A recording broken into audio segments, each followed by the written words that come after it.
সম্মানিত দর্শকবৃন্দ, voter verification বা এসআইআর হিয়ারিং নিয়ে যারা দুশ্চিন্তায় ছিলেন তাদের জন্য এই মুহূর্তে একটি অত্যন্ত গুরুত্বপূর্ণ এবং সুস্থির খবর।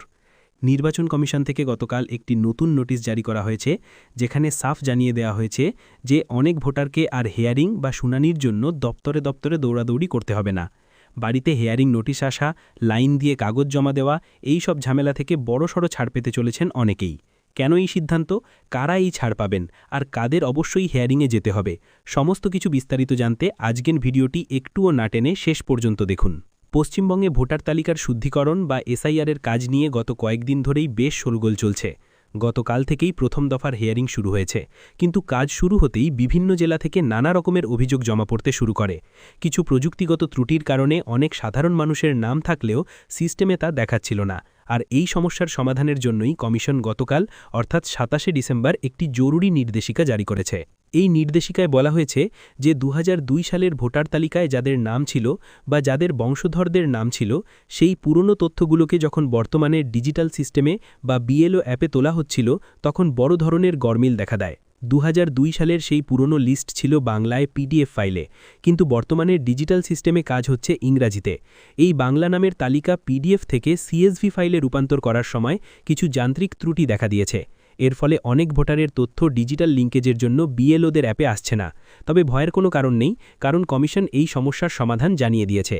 কমিশন এই নোটিশেই স্পষ্ট জানিয়েছে যেসব ভোটারদের নাম ২০০২ সালের হার্ড কপি অর্থাৎ কাগজের নথিটি আছে, তাদের কোনোভাবেই দুশ্চিন্তা করার প্রয়োজন নেই। এক্ষেত্রে যে পদক্ষেপগুলো নেওয়া হচ্ছে তা অত্যন্ত গুরুত্বপূর্ণ।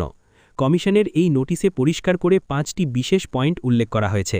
প্রথমত, যদি দেখা যায় আপনার নাম বা আপনার পূর্বপুরুষের নাম ২০০২ সালের অরিজিনাল হার্ড কপিতে ঠিকঠাক আছে, কিন্তু শুধুমাত্র অ্যাপের সমস্যার জন্য তা মিলছে না, তবে আপনাকে আর শুনানির জন্য ডাকা হবে না।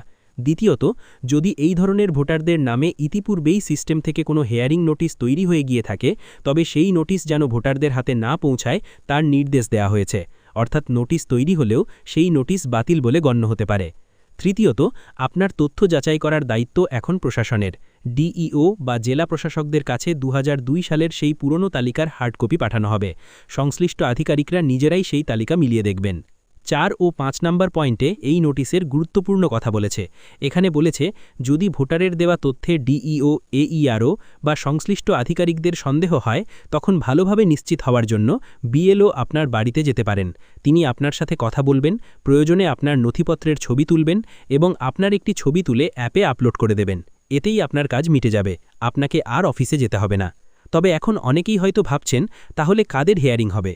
দেখুন, যদি আপনার নাম ২০০২ সালের তালিকায় থাকে এবং বর্তমানে বিএলও আপনার তথ্য সঠিকভাবে আপলোড করে দেন, তবে আপনি নিরাপদ। কিন্তু যাদের নাম ২০০২ সালের তালিকায় একেবারেই নেই বা যাদের তথ্যে মারাত্মক ভুল আছে, তাদের ক্ষেত্রে কিন্তু হিয়ারিংয়ের নোটিশ আসবে। এই গুরুত্বপূর্ণ বিষয়টি কমিশন নোটিশের একদম শেষে স্পষ্ট করেছেন।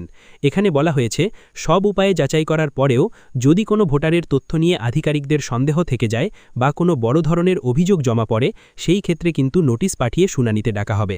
তাই যদি আপনার কাছে ইতিমধ্যেই শুনানির নোটিশ এসে থাকে, তাহলে আপনি একবার আপনার বিএলওকে জিজ্ঞেস করে নেবেন যে আপনাকে হিয়ারিংয়ে যেতে হবে কি না, কারণ এখানে কমিশন বলেছে যে তাদের সন্দেহ হলে হিয়ারিং নোটিশ পাঠাতে পারে। তাই নোটিশ পেলে অবহেলা করবেন না। তবে যারা অহেতুক টেকনিক্যাল ভুলের জন্য সমস্যায় পড়েছিলেন, তাদের জন্য এই খবরটি সত্যি অনেক বড় স্বস্তি। এক কথায়, যে সকল ভোটারের নিজের বা রক্তের সম্পর্কে কারো নাম ২০০২ সালের ভোটার তালিকার নেই, অথবা নাম থাকলেও সেখানে বড় ধরনের ভুল রয়েছে, যেমন নামের পরিবর্তন হয়ে যাওয়া বা বয়সের অসামঞ্জস্য পার্থক্য ইত্যাদি, তাদেরকে অবশ্যই এই হিয়ারিং প্রক্রিয়ার মধ্যে দিয়েই যেতে হবে। এই বিষয়ে বিস্তারিত জানতে এই ভিডিওটি দেখতে পারেন।